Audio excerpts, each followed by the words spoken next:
So, good morning, everyone. I happen to believe we should start because we had 5 minutes of indulgence. My name is Francesco Bongarrà. I'm the director of the Cultural Institute in London, and I'm delighted to be here today because we are hosting probably the highest cultural institution in Italy, which is the Biennale of Venice, which today is here with flying colors, with the president, with Pietrangelo Buttafuoco, who is a friend. We share the common origins, as we are both Sicilians from the inside of Sicily. So, I mean, it's an element of belongingness, which is quite great because it also, I mean, tempers and forms the personalities of people, and it comes out on what you show up. And we got, of course, Wayne McGregor here. So what I've got to do is not to waste your time, because there's going to be much more interesting stuff to be listened and to learn today. So I have two reasons for being here today. The first one is to say thank you to the president and to those who came from Venice for this incredible and fantastic moment of knowledge we are sharing together.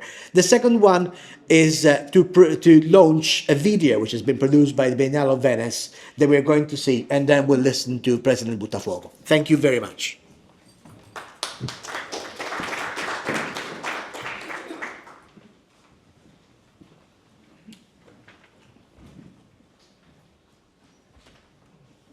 Hello, my name is Carlo Ratti. I'm director of the Biennale Architettura 2025.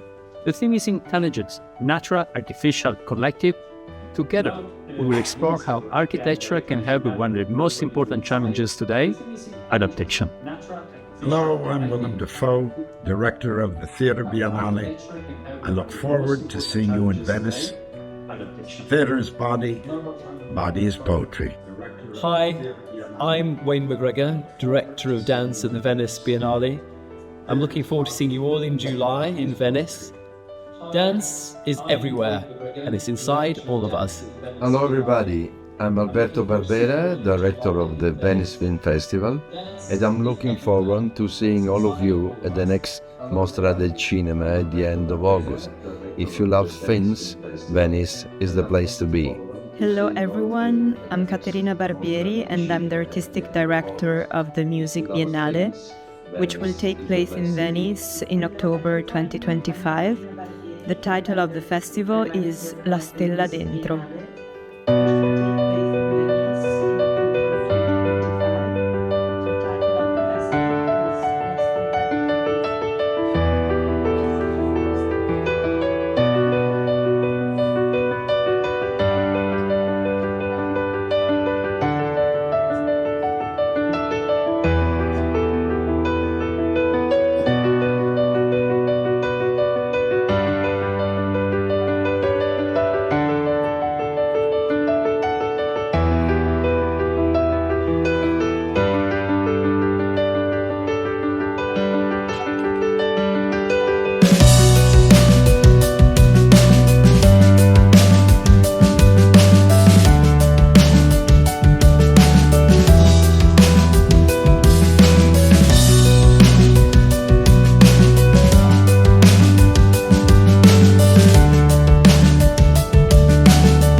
fascinating, I mean, really fascinating. And now, in the name of the friendship which ties this institute to the Biennale, along with our personal friendship, I ask President Buttafuoco to take the floor, please.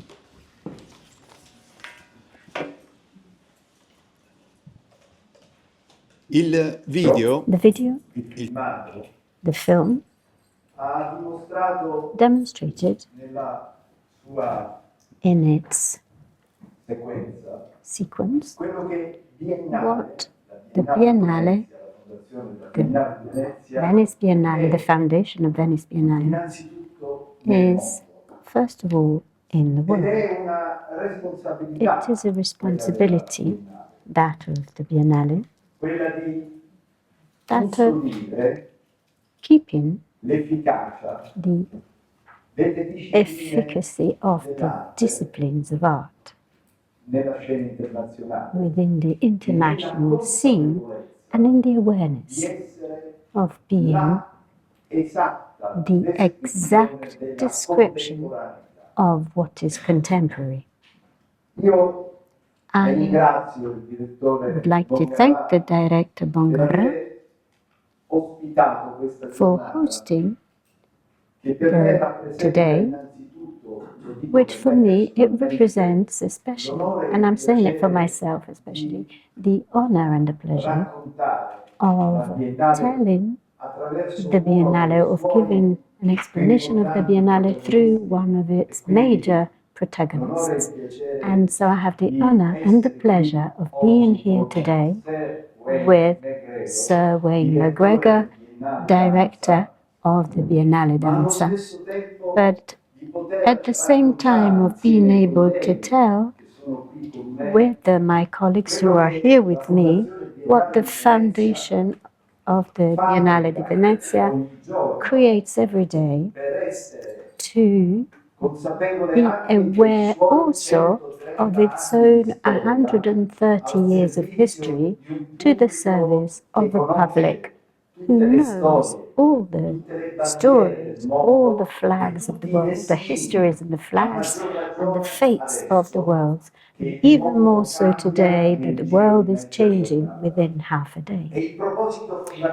The fundamental aim is to start reasoning not just in terms of history or memory, but in terms of geography, that geography that enables us today to discover new horizons, new worlds, that is already tomorrow.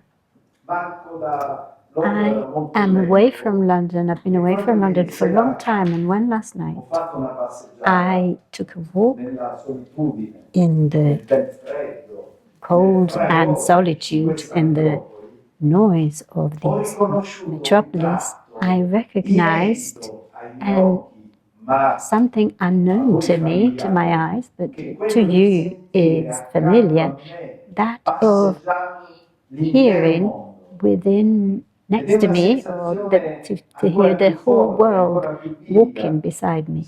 And this is a very strong and vivid feeling. One of the authors that I studied that was instrumental for my education, and he's from Oxford and naturalized Egyptian with Martin Links. I was able to identify what was once just a fantasy, but is today a reality, a world that is able to recognize plurality and the universal. So on learning, day after day, what in the disciplines of art, music, dance, and cinema, theatre, which are the musics that the Biennale di Venezia hosts, it's to find in the daily living, and you have seen that in the video, the ensemble of memories, of collection and documentation that with the archives can see today a whole series of special projects that I have the joy of giving an account to you as the evidence of an ability of the archive. I would like to thank Deborah Rossi, who is here today, presenting the archive of the Biennale di Venezia, a whole series of initiatives that makes it a center for studies and not just a collection of art documentation. And within these special initiatives, you were able to see in the video that for the first time in its history of 130 years, the Biennale went beyond the boundaries of the Venetian lagoon, and from the 700 years of Marco Polo, we wanted to start this path and going through all the stages of the great traveler, Venetian traveler, and give us the sense of the plurality and universality. So we have this first stage of the collaboration with the Chinese Academy of Art in China, and we have started the first stage. The first stage is El vento che fa il cielo. It is the wind that makes the sky. This is strong. This is from the tradition of the British tradition, and it is a translation by Ezra Pound of a Confucius sentence. So from that remote direction, which is Anjou, the city that in China reminds us of Venice, reminded Marco Polo of his own city. So contemporary art is able to be a language upon which everyone,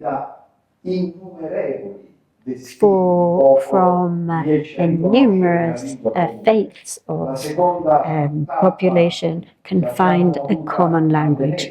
The second stage was in Venice, and you will have seen on the images, multicolored images of the installations that we have hosted in the Biennale di Venezia. The third stage will be in Istanbul, but another special project of the archive that I like to tell you about will see the staging in Venice in a especially wonderful location, such as the location of the Hospital Giovanni Paolo. And this is an unpublished operation and a never heard of operation, which is that of transforming a masterpiece into something of art, a masterpiece of theology, and that is the Expositio Sancti Evangeli Secundum Johannem. This is the Latin version, and it is the commentary to the Gospel of John, John's Gospel, which is very strong in poetry and evocation, and it was translated. The commentary was done by Master Eckhart, and he was the person. So that's where the great page of the contemporary philosophy has taken source. So we have the work of actors, and the Gregorian chant through his reading, a careful reading, and a production of statements of personalities from the philosophy, Cosetta Mendoza, who is a poet, or Massimo Cacciari, who was an Italian philosopher of very high level, or Peter Sloterdijk, who is a German philosopher. And together with others, they will accompany us through this path that cleans and experiments and observes the word and the material that it is at our disposal, and what is really in depth, and we are able to get to know each other and to go through the paths and the routes that in the past are going to take us towards the future. And the definition of Massimo Cacciari says the contemporaneity is not to do with the root, but it's the ability to look towards the future. And Mr. Eggert was talking to his contemporaries in the forest, in the Negro forest. He was able to use words that was able to light up the difficult path of truth. I want to take advantage of this hospitality to thank all the directors that have accepted my invitations, the invitation to the Biennale, on carrying on this path in the 130 years. We will have the inauguration of the architectural show. Carlo Ratti, the director Carlo Ratti, who's a scientist, and everyone will be known by everyone, and he will inaugurate his exhibition in March. And I would like to invite you, and I am certain that you will all come to Venice to visit this exhibition that will tell, through this confrontation with natural and artificial intelligence and collective intelligence, an immediate need that we all have, not just towards Earth and what is our awareness of the care towards the Earth, but it's also towards the ability to be able to have awareness of what goes in the direction of the building and inhabiting and thinking.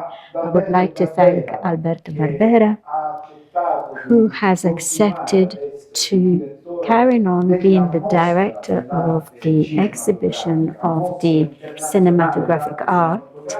And I really want to underline the word exhibition instead of festival, because the exhibition gives a certification that has been awaited by everyone, that is art, to be a fact of art. And so to collect all the movies and films that are masterpieces or that pieces of art where we recognize contemporaneity. So I'd like to thank Willem Dafoe. He's well known by everyone by being a cinematographic star, but essentially Wayne is able to understand this. He's a man of the stage and someone who is able to convey the emotion and the experience, the ability to transmit here and now. The only contradiction that we can have towards Walter Benjamin, the inability to reproduce the work of art, because it is only here and now in the execution that is, and the very execution that the theatre takes place. I'd like to thank Caterina Barbieri, who is a great musician, and all of us know her ability, or creative ability, and her performing ability, but she's also an intellectual reference. She's also a personality able to face through music that which for all of us is the immediate need to understand and to see our future, our tomorrow. She has created this program entitled The Star Within, and we have pages from Kant, the pages from Martin Heidegger, and the pages of the great mystics, the horizon of ecstasy and research, that from far in the back, far in the past has accompanied us, the desire to be coherent with the cosmos, and she's the only one that can use the word cosmogony without provoking the upsetting of erudition, because it is the theme of real art. There is another personality that I would like to thank, and you have not seen them in the video, but they will come in the near future. Everyone in the Biennale is happy and enthusiastic that she has accepted the invitation to guide the next Biennale of Art, Koyokoro, and the director of and she is an extraordinary interpreter of the sensibility, contemporary exhibility, and this is the aim of this Biennale, that is to reason in terms of geography and no longer in terms of history. That is to reason in the sense of the world that is here and is already part of contemporaneity. When I accepted the responsibility of the Biennale di Venezia, I had in front of me two concepts. One, the international concept, and the other is the contemporary. I had some difficulties within myself in terms of our studies and what Martin Links taught me to confront myself with the concept of the international, because we no longer have nations. So in the United Kingdom, this is familiar, and those who have knowledge of the past and so the only concept is the universal, the ability to use a gesture, a sign, a word, a step in dance that has the ability, the universal ability to take what comes from every corner of the world and becomes art. And the other concept is the contemporaneous. What is contemporary is a matter of archaeology, a matter of exercise, and it has become something that is mannerism and a way of doing, whereas it is much more important to talk about future. The world changes within half a day, and we have to have the contents and the ability to be able to face the future with awareness. And finally, I reserve the most important moment for me today, that of saying thank you to Wayne. I've had with him a conversation in Venice, in a beautiful day, in Ca' Giustinian, where we exchanged those that are for each of us some luggage, almost an offer and a counter offer of content, how to share the best, to seize the best days, how to get the best fruit, how to give to each other pieces of sky. And there, with an artist of great quality, of great complexity and great awareness, who is Wayne, the joy of being able to exchange some signs that take us back to those where we can all arrive in different ways. He can arrive with a dance, whereas I could get there with my studies and studies of philosophy. And it was very nice when we concentrated on the birth of tragedy from music, with the Nietzsche's text. As a Sicilian, I lived through the stones of the Greek theatre in Syracuse, and as a perfect sir who is Wayne is able to seize with his unique ability, and he's able to construct this dance project with a sensitivity that his own very personal and peculiar sensitivity, and is the ability to surround himself with the new generations, and it is the best exercise that one can imagine. I have seen him working, and I see him working on what he has done in Venice, and it was incredible, amazing, his ability of imagination, and it was wonderful to see him. And I'm going to use a concept, a Greek concept.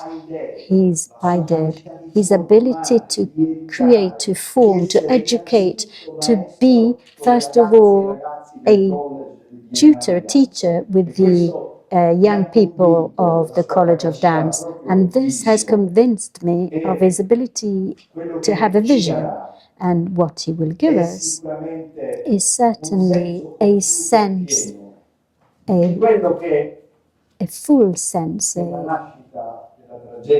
of what is the birth of the tragedy in the spirit of music, and was the ability to make dance and at the same time be music, and to generate the word, and in turn being contained.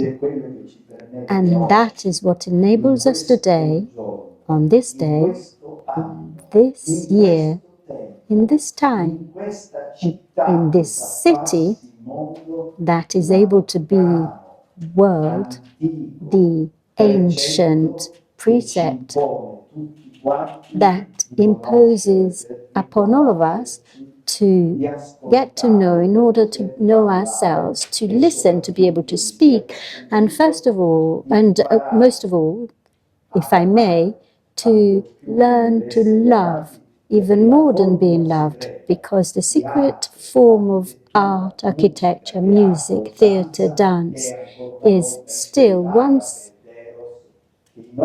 is what our ancestors were able to identify as a key formula that is only in just one word, is love. Thank you.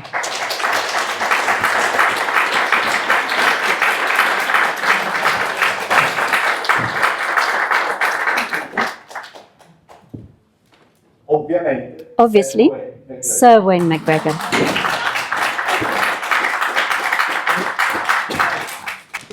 Okay, follow that poetry. That's going to be a challenge. Thank you so much to Exchange the Sky. That's such a beautiful concept. I really want to try that. Good morning, everyone. Thank you very much, Mr. President, for that amazing introduction, and thank you for hosting us here today. We really appreciate it. It's with great pleasure that I'm here today to share a preview, a snapshot, a kind of a beginning of what we're going to present in Venice in the summer for my 19th International Festival of Contemporary Dance. I've been a director at the Venice Biennale now for dance since 2020, so this will be my 5th iteration, and it really has been an incredible pleasure for an artist to interact with artists in a completely different way, to work with artists to develop their vision, to develop their sensibility, to develop their work, the work that they want to make and to share. I don't know how many of you have been to the Biennale for the dance, music and theatre festivals, but they are incredible. They happen every year. You're able to see the festival and either art or architecture or cinema. It's a really incredible moment to be able to multitask. And our 4th edition last year, we had an incredible amount of people come. We had 20,000 spectators. We invited over 160 artists from all over the world to come and exchange with us in Venice. Just a little bit of context before I talk about the detail of my program. We have 5 major strands in the work that we do in dance. The first one is obviously live performances. What we're doing is we're scouring across the world for really incredible resonant work of a contemporary nature that speaks of themes and moments of today. We're looking for work that is provocative, interrogating questions, not just about the body, but the body's relationship to society and the body's relationship to some of the key philosophical questions of the day. We take it as a very strong responsibility to look for artists who perhaps are under the radar, aren't that familiar. Of course, we're working with artists who are famous and incredibly celebrated, but we are particularly looking for artists who perhaps don't have the profile or the platform to celebrate and platform their work, and that's very important to us. We work in a range of spaces and a range of venues. Again, in Venice, we're very lucky that in the Arsenale we have some beautiful found spaces that are really phenomenal for dance. We have and are able to work across Venice in some of the most historic and most gorgeous theatres in the world. And we're always looking to try and find new site locations, site-specific spaces where we can invent new ways of sharing the body's intelligence with audiences. That's also in the context of lots of talks and workshops and having an opportunity really to generate access to these incredible artists that are in Venice. So a moment where you can actually spend time drilling down more deeply with the artistic concepts and having in conversations with the artists directly. And also we're very grateful that all of the artists that come to Venice teach workshops. So they're using their live somatic practice and exchanging body to body in real time. This is a very, very important thing. Dance is an art form of transmission, and transmission is a physical embodied thought. And so these incredible artists are coming to Venice and sharing that work with us. Apart from only presenting work, we are very interested in commissioning and investing in the future of the art form. This is really important. You'll know that the arts generally, but dance in particular, is a very precarious time for artists working. And for them to be able to be commissioned to make work where we put the whole full resources of the Biennale behind a piece of work is really important. It kickstarts lots of international projects around the world. Part of that responsibility has been about how do we make that process of commissioning or the Biennale in general more transparent, more permeable to people offering up projects to us. And so we have a range of ways in which artists can apply for projects, apply with new ideas that we can then support in really, really extraordinary ways. I'm going to tell you a little bit about some of those in a minute. So investing in the future of young artists is a really big driver for us, and now more than ever. Let me tell you a little bit about the theme and the content for the 2025 festival. All of the artists that we select in this festival are working in some way towards this theme. The last 4 themes have interrogated the physicality of the body, or what is the nature of physical intelligence. And that intelligence might come through touch or sensation or proprioception, your sense of self in space, or interoception, your chemical self. But this year, we've decided really to think about how the body tells stories. How does the body communicate new narratives? And so the festival theme this year, the title of the festival is Myth Makers. So myths have played a crucial role throughout history by providing a framework for understanding existence, morality, and the cosmos. They help us express our fears, aspirations, and the mysteries of life. As societies evolve, so do their myths. In times of turmoil and transition, when traditional beliefs and structures begin to break down, humanity often seeks new narratives to cope with uncertainty and to inspire hope. These fresh myths can emerge from various sources: science, philosophy, collective experiences shared across communities, and most vitally, from the vivid realm of art.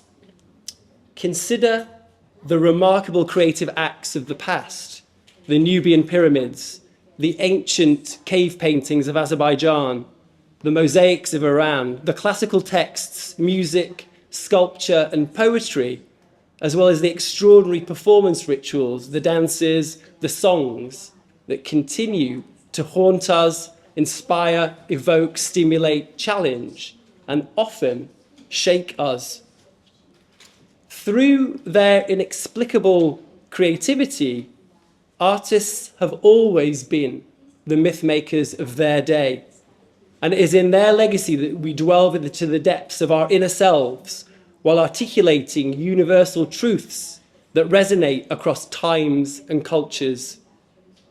Artists are the myth makers of today too. And it is in their creativity that they craft ancient, speculative, and contemporary narratives in making, modelling, writing, and performing to enchant, beguile, and endure. In a contemporary society with rapid technological advancements and global challenges, much like climate change and social inequality, there is an urgent need for myths that resonate with the current human experience. These new narratives can foster a sense of connection, belonging, and purpose, guiding individuals and communities through difficult times. For the audience, there is hope that the impact of these myths can evoke a shift, proposing new directions for seeing, being, and understanding, thus propelling their own journey. While fixity has its role, since nothing is really made without decision-making, art invites viewers, readers, and players, each a creative cosmos in their own right, to experience, feel, interpret, and respond. Even seemingly unchanging stoneworks can never escape stasis and shape-shifting through engagement. Although its effects might be alchemical, creativity itself is not some mysterious calling. As humans, we each possess the gift of invention. Whether we access it most or none of the time is a choice. Imagination is a universal trait. Everybody is born able to access and express unique ideas and conceptions. The urge to create is a powerful drive that compels us to explore and seek without any clear idea of what we might discover. It involves engaging, questioning, flowing, and making. This process allows us to project a piece of our uniqueness, our you-ness into the world. And our contributions have a ripple effect, nourishing, inspiring, provoking, and generating creative energies that extend far beyond our own, often for epochs. Through movement, motion, and meaning, the dance artists of Biennale Danza 2025 have created transformative modern myths that invite us to glimpse into alternate realities and explore diverse ways of existing. The rhythmic flow of their dance mirrors the complexities of life, allowing us to process emotions and express what often remains unspoken. A dancer embodies their stories. They offer audiences a shared space for reflection, healing, and connection, illuminating paths of resilience and inspiration. And it's in this shared experience, as we discuss what we've seen, and we compare it to what we have seen before, as we remember, process, and project, as we touch the work in a broad range of dimensions and ways, we too become an integral part of the myth-making, intoxicating, powerful, and alive. As C.S. Lewis once said, we seek an enlargement of our being. In our own way too, we are the myth makers. All of the artists that we've invited to Biennale Danza 2025 are myth makers. Their work speaks to this theme, and no more so than in the linchpins of our festival, which are always the golden and silver lions. You know, one of the great privileges I have as director is to recommend the golden and silver lions to the president and to the board. and it really is a privilege to do that. Our Golden Lion for 2025 is octogenarian artist Twyla Tharp, who is nothing short of a phenomena. Her revolutionary contributions to the global dance ecology are unrivaled, with work that combines rigor and play, classical discipline and ballet technique with modern dance and natural movements, and radically innovative choreography for stage and film. Twyla Tharp is one of the most important contemporary dance choreographers alive. To read her CV would literally take me years, but Tharp has choreographed more than 160 works, 129 dances, 12 television specials, 6 Hollywood movies, think Hair, think Amadeus, 4 full-length ballets, 4 Broadway shows, 2 figure skating routines. She has received a Tony and Emmys and the Americans President Award and the Kennedy Center Award and the Jerome Robbins Prize, but the thing that makes her work so impressive, the quality of the work, the integrity of the work, is also the fact that throughout very often challenging conditions for herself, she's carried on going. She's carried on working. She's carried on knuckling down, put in the hours and done the work. The longevity of the practice is something to celebrate. In 1965, Twyla Tharp founded her dance company. Her choreography is celebrated for its creativity and wit and technical precision, and are combined with a kind of a laid-back, streetwise attitude. And by blending various styles of movement, such as jazz, ballet, boxing, and her unique inventions, I'm sure you'll have seen her incredible projects with Baryshnikov, Tharp's work pushes the boundaries of ballet and modern dance.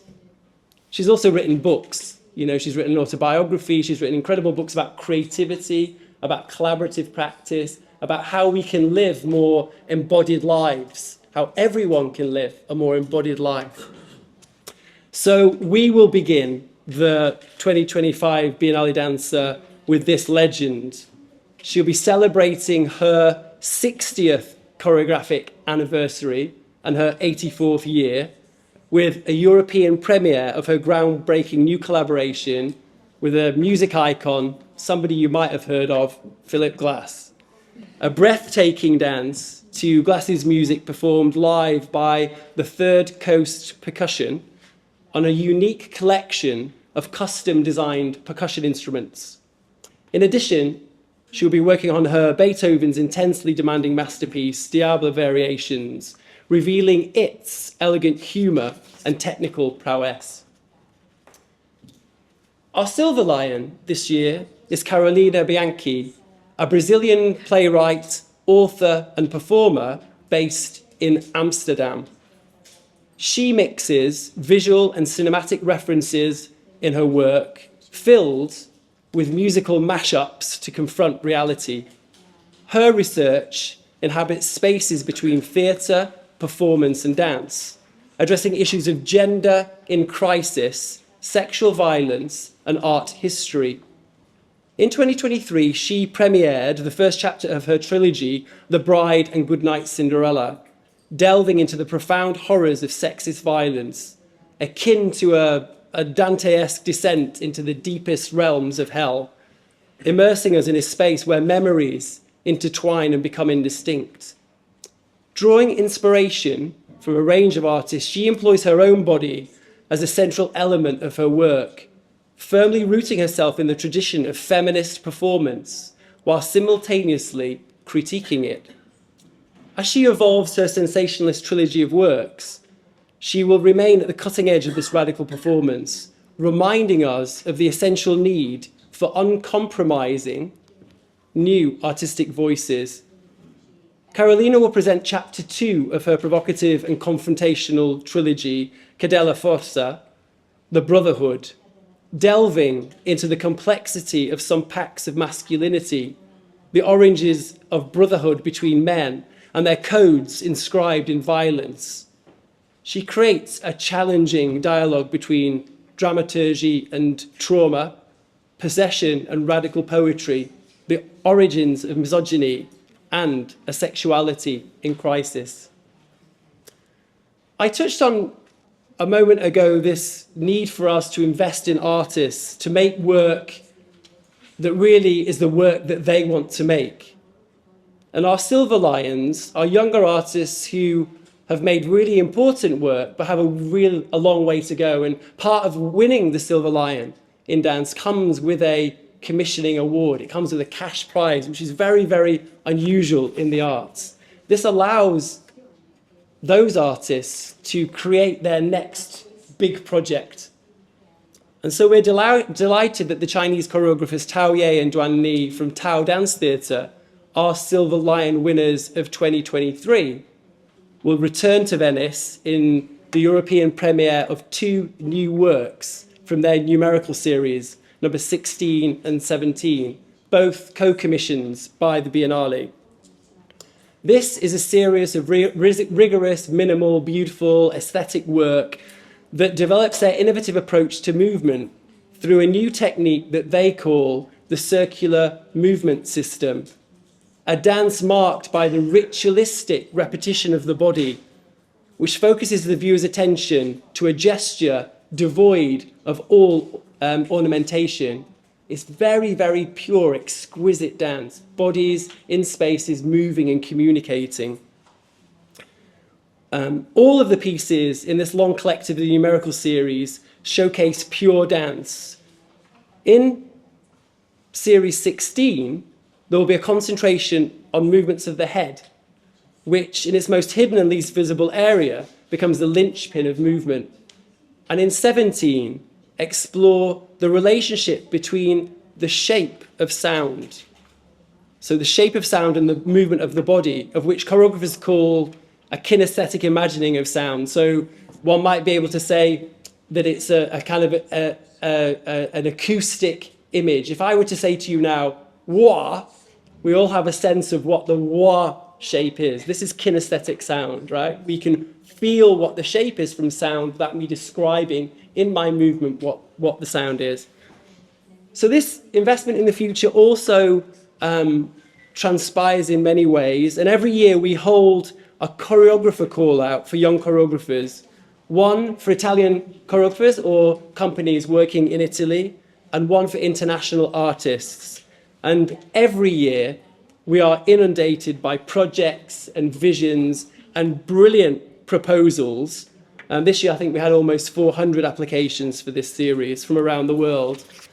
This is a really important opportunity for emergent companies to have accelerated growth, profiling and nurturing them. We commission them, we produce the brand new work, and all of the resources of the Biennale are supporting this creation, including essentially mentoring. So that's artistic mentoring, but also business and strategic mentoring, marketing mentoring, all of the business of choreography and product that the Biennale is able to share happens within this mentoring process. So we have 2 companies this year. The first choreographers, Philippe Kratz and Pablo Girolami of the New Ballet of Tuscany, and the duo Buttafuoco, Courtney Dane and Jacob Samuel, are the winners for 2025. So in a new chapter for the Florence-based New Ballet of Tuscany, one of Italy's oldest contemporary dance companies, Biennale Danza will commission and host the relaunch and new direction of this esteemed entity. Choreographer Philippe Kratz, the new artistic director, will present his first full-length program after a 1-year hiatus of the company, and it's going to be co-created with fellow choreographer Pablo. The works draw inspiration from the 1950s theatre of the absurd, influenced by writers such as Sartre and Genet and Beckett. This existential reflection of a doomed identity, choosing happiness, informs the 2 independent but interconnected works, exploring the dizzying absurdity of a long life with power of personal choice and resilience. A Good Man Is Hard to Find is the choreographic project by Buttafuoco, inspired by the 2008 financial crisis and focused on the dynamics of power Bully choreograph, direct, score, and conceptualize spectacular original works. They layer, contrast, and move between dance theatre performance and live music to construct unforgettable sequences of images in movement. A Good Man is Hard to Find is a momentous mix of music, cinematic imagery, songs, and stories that explore institutional exploitation. How can we exist and find touch, humanity in a world such as this, filled with consumerism, race riots, worldwide governmental oppression, war, and financial cuts? They do this in a really startling and original way. Originally, Dames trained at Rambert School, but his dance language trains back to dance halls and Latin American dances. And also, as an established musician and filmmaker, Sam is a multidisciplinary artist who mainly works with texts and sounds, both a dance company and a musical duo. Bullafuoco explores the queer and the working class identities of its two founding members in performances that merge dance, music, and theatre. Technology has been a big fascination and driver for our programs at Biennale Danza. So technology in relationship to the human body, whether that's expressed in AI, VR, AR, immersive environments. And this year we have two projects that highlight this burgeoning kind of expansion of artistic practice. United, the latest work in the canon of Australian powerhouse company Chunky Move, and artistic director Anthony Hamilton's speculative future performances, explore machine mysticism and the persistence of spirituality in a post-industrial era. United transforms 6 extraordinary dancers into post-human cyborgs, the centaurs of a mythological era, armed with robotic exoskeletons, artificial muscle, that multiplies its power, agility, and speed thanks to the most advanced animatronics by the global leaders, creative technology company. The dancers move to techno sounds infused with the gamelan, bringing to the stage a universe that is both barbaric and science fiction at the same time. It is like an archaeology of the future. The second will be an installation that I'll be working on with an incredible technologist called Jeffrey Shaw. It's an installation that follows many of the installations that we've done in the Biennale, where we've commissioned artists like Jan Fabre, Barishnikov, Tobias Gremler, a VR amazing project with Blanca Lee. And this project is called On the Other Earth, and it's a new post-cinematic choreographic experience. It takes a live dance work and refracts, evolves, and reimagines the work's conceptual DNA into a startlingly new original form of experience. Leveraging the interaction paradigms of Jeffrey Shaw's pioneering media art practice, On the Other Earth will take place in Shaw's radically immersive Envis installation, the world's first 360 stereoscopic LED cinematic screen. Its 26 million pixel imagery is experienced inside an enveloping cylindrical architecture that is 8 meters wide and 4 meters tall, inviting an interplay between groups of 20 and 30 to experience a digital immersive exploration of the body. Imagine this. It's a cylindrical structure. You're inside it. You have a playing depth of 60 meters all the way around you. You can imagine that you can see 60 meters all the way around you. And one of the amazing innovations in this technology is it has a lot of haptic and sensing technologies. It can locate where audiences are in real time. You're able to use retinal tracking and your own presence to be able to interact with the system. The dance is co-evolved or co-structured as we make. It's a really incredible new way of thinking about a co-evolutionary structure or co-evolutionary narrative. So in exploring these unique visualization and interactive paradigms, On the Other Earth combines dance performance, choreography, digital imaging, multimodal sensing, and audience AI interactivity and spatialized sound into humanly thought-provoking, kind of a magical 21st century experience. We touched a little bit about the Biennale College. You know, we run a college at the Biennale every year. This is an opportunity for 16 young artists and 2 choreographers to come to Venice, be in Venice for 3 months, to soak up all of that incredible artistic impulse and variety, extraordinary vision, and work with some of the world's greatest choreographers in real time. They create work with themselves, they do workshops, we teach them about the business of choreography, how to develop a portfolio career. It really is an extraordinary opportunity for them and for us to be able to do this thing of transmission.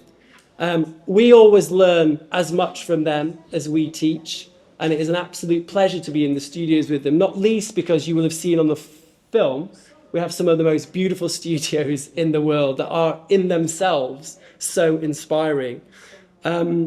This year we have several major projects with them. A very notable one is the great German choreographer Sascha Waltz will be restaging her Terry Riley piece in C with them, which is really extraordinary. This in C is a variable kind of dance interpretation of the piece, intentionally designed not to be fixed. So it's not a fixed stage performance. It's an experimental system of 53 choreographic figures that work in a structural improvisation. We'll also be working on a site-specific project called The Herds, which will collaborate with an unprecedented large-scale public art and climate change initiative. So a herd of life-size puppet animals will invade Venice, and a accompanying piece, bespoke choreographic intervention by hip-hop star Anthony Mazzena. One of the things that we've really been very keen about for those young artists in the Biennale is for them to have face-to-face quality time with our incredible artists that are in the festival. So of course they see all of the work, but more than that, they have time with them. And then, you know, they've had pieces made, had conversations with people like Carlos Acosta, Saburo Teshigawara, Shira Tatsukani, Christina Caprioli, Carolyn Carlson, all of the greats, Crystal Pike, all of the great choreographers have been and worked with our young people. This year, we're very lucky that Polymath Twyla Tharp will be our guest speaker. This is all very much in our drive to open up the process of dance that can often seem impenetrable, to allow audiences to touch through their body and through asking questions, a different level of interaction with the work around them. And we do this in a range of ways that we're very excited about. Our full programme of the International Festival, our 19th, with the choreographers and companies featured in the live performances, the young artists participating in special initiatives, the creators of installations, the winners of the Biennale calls, the conversations and workshops designed for different audiences, will be announced in a dedicated press conference to be held on March the 27th in Venice. So please tune in for that, and you'll hear more of the exciting work that we have for you in Venice. I just wanted to finish with a quick call to action. The arts world, as you know, at the moment is in a precarious situation. It's a precarious moment. As COVID-19, we as a community promise to build back better, to nurture an arts ecosystem that is developmental, that is powerful and is fair. And this is the importance of the arts in our lives, of a force for empathetic connection and building bridges to understanding our differences and encouraging divergent thinking, is as vital now in a climate of conservatism, fear, a huge reduction of funding and the potential obliteration of the arts to effect change as ever before. Artists and arts organisations need championing right now. Artists in the margins need to be advocated for, and the pervading erosion of the cultural landscape needs to be provoked and challenged, not only by artists, but by producers, cultural leaders, incredible organisations like the Biennale and the arts press, who have a different way of looking at the world, fresh eyes, fresh visions, fresh perspectives. We can each play our part. I know you are all here because you are arts lovers. You are arts advocates and arts champions. And together, we can all push harder. We can open up more fully, and we can be even more evangelical.